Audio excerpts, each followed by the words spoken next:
I think a part of this sharing is me sharing with you how this is to live after the shift, how it affects your life. Practically, what does it mean, right? Because I'm constantly examining what is this? How what's changed? How is it different? How do I operate now?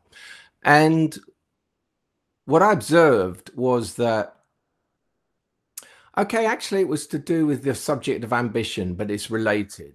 Is there ambition after the shift? And in general, I'd have to say no. Um, but that doesn't mean I don't have things to fulfill. It's just that fulfilling them is not loaded with perhaps ambition can appear without any personality stuff with it. But in general, it usually does, I think. And that's obviously like when I get this, I'll be happy. The nature of myself, lovable and worthy, and all of that. Okay. So what I observed was that I have creative projects on the go, which may take a day. They might be a 3 week project. It might be, I don't know, even a year project, or if writing those books was maybe a 2 year project. Um, when I'm involved in them, I am very involved in them, but the involvement is only in order to fulfill that creativity. It's not overloaded with a result from it, which is kind of strange. Like I'm working on songs, I'm working on some writing here and there. We're working on the recording, the audio book of Story of You at the moment.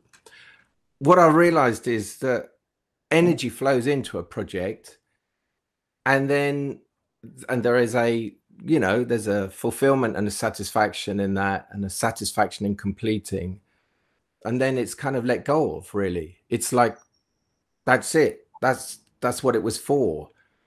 What comes next is secondary. So some of the things may be received really well, some may be lost and never heard by anyone, but there is a sense in this that the carrying out of that creativity is absolutely primary. That's the main thing that's going on. And this is what made me think about the future thing. So in a creative project, I'm not focused on the finish point. The finish point, when it comes, is that moment fulfilling itself, and there's a nice and a different feeling to a completion of a project, because you get the completion energy and the feeling of satisfaction, and oh, I made it, and I was struggling at one point. All of that comes out. But when I'm in the middle of it, I'm not really focusing on the completion of it. I'm just, oh, I'm at this point and I'm maybe struggling or trying to solve this. So I'm using this as a reflection on this time thing and future, that you really are not geared to the future. Like when I think about my life going forward, it is really quite blank, in as much as I don't have, I'm going to do this by that date, and then next year I'm going to try and do that, and then I'm going to do that. So it's not saying things aren't going to happen in the future, but the only things that appear on that list, as it were, of what may happen are things that spontaneously arrive to be fulfilled. Maybe it's creativity, maybe it's moving on.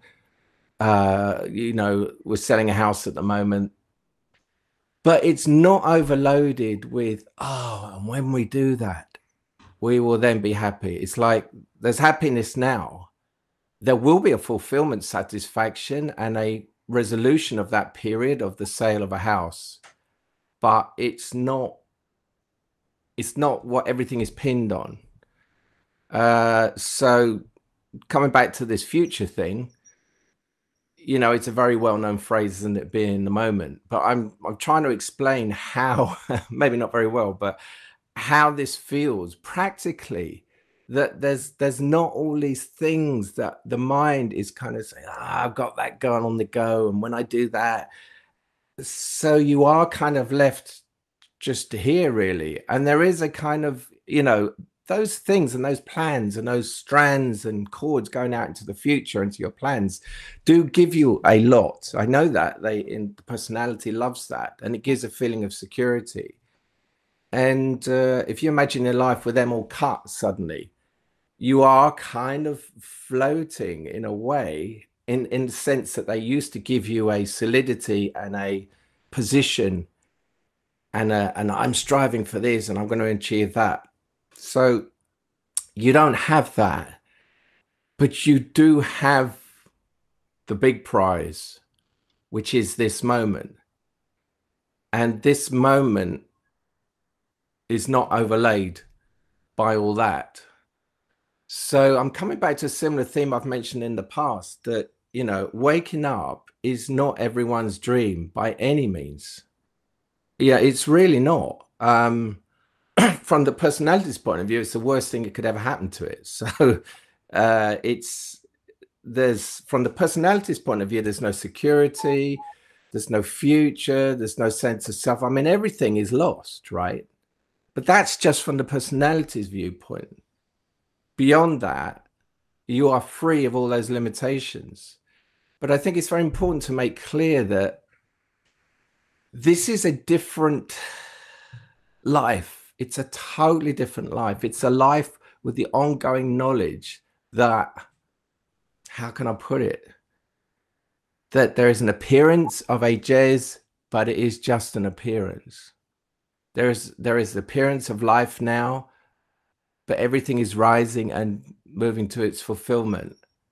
But now there is the appearance of this. There's the appearance of love. There's the appearance of people passing away. There's nothing to kind of hang on to. What I'm saying is, like, it's not a game, this, and it's not a self-improvement thing, obviously, by what I've just said. It's a totally different thing. And really, I mean, I think unless life chooses you to find this, you would not really want to pursue it. Because from the normal standpoint that people live their lives, this is not what anybody wants. But what they like the idea that it's become. So it's got this image, it's got this brand, spiritual stuff, blissful all the time, blah, blah, blah. You know, and there's an element of joy of all that, of course, but it's been reduced to just that. And that is the personality's idea of what this is. And part of that's true, but it doesn't encompass everything that I've just told you, the actual bits that the personality wants nothing to do with. So if you're a freak like me, and you are, in terms of being different from most people, and you have this gene in you, whatever it is that makes you this yearning to find this, because you have a feeling deep in your bones that this is a kind of fulfillment of your life, then unless you have that, to go down this path is insane. It would be ridiculous.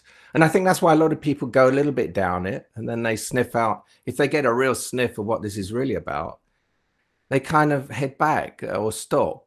And I understand that. I really do.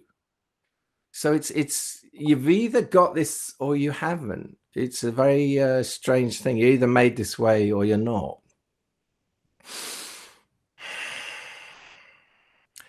Have I depressed anyone?